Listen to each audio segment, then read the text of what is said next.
Sebagaimanapun setiap tahun yang namanya Marwah atau Gazah Jordos Cup ini sepertinya Jordos Cup telah masuk kepada Tarkam di Sumatera Barat menjadi grade A. Ini yang perlu dipertahankan. Ya, bagaimana mungkin tim-tim yang perlu lebih selektif kami memilihnya supaya agar nantinya bisa kompetitif lah di sebuah turnamen di Jordos Cup. Final kita ini akan berjalan seru kedua pertandingan. Jelas siapa tim yang akan siap akan menuju final. Sepertinya tahun ini justru lebih meriah dalam hal penonton. Mulai dari awal 4 kali penyisian sudah dijalani, semuanya berjalan dengan penonton yang full, tribunnya full, dan juga di pinggir-pinggir lapangan kiri kanan belakang gawang juga ramai setiap pertandingan 4 kali penyisian. Itulah kalau kita lihat sekarang ini Jordos Cup ini salah satu wadah untuk memeriahkan Tarkam-Tarkam di Sumatera Barat.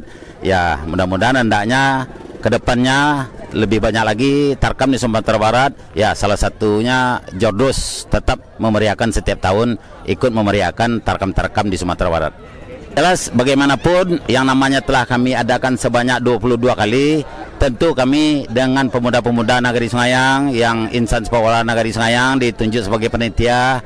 Sepertinya setiap Jordos Cup makin hari makin solid untuk menjalankan sebuah turnamen kampung atau Tarkam.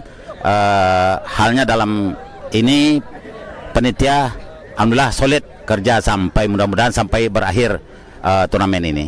Sebagaimanapun setiap tahun yang namanya Marwah atau Gazah Jordos Cup ini sepertinya Jordos Cup telah masuk kepada Tarkam di Sumatera Barat menjadi grade A.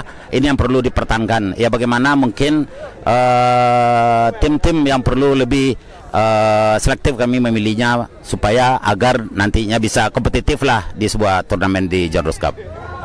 Artinya seperti biasa lah nyama Tarkam, kita tetap menyiapkan tim, tapi bagaimanapun yang namanya khusus bagi Jordos FC sendiri kemarin telah berkiprah di Liga 4 Kabupaten Tanah Datar.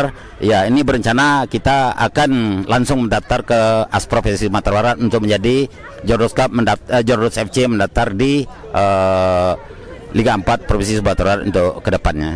Jelas bagaimanapun yang namanya penonton, bagaimana kita sebuah turnamen, sorak penonton semuanya itulah yang namanya meriahnya sebuah turnamen. Beda dengan kompetisi secara resmi. Kalau turnamen harus riuh, harus bersorak penonton, ini yang lebih meriahnya. Di samping itu juga yang namanya kompetisi tidak ada komentator. Kalau kita Tarkam mesti ada komentator untuk lebih memeriahkan turnamen-turnamen dimanapun turnamen.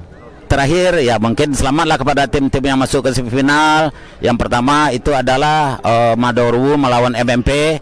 Yang kedua Dua Sawarna akan berhadapan dengan Triboy. Sepertinya semifinal kita ini akan berjalan seru kedua pertandingan. Jelas siapa tim yang akan siap akan menuju final.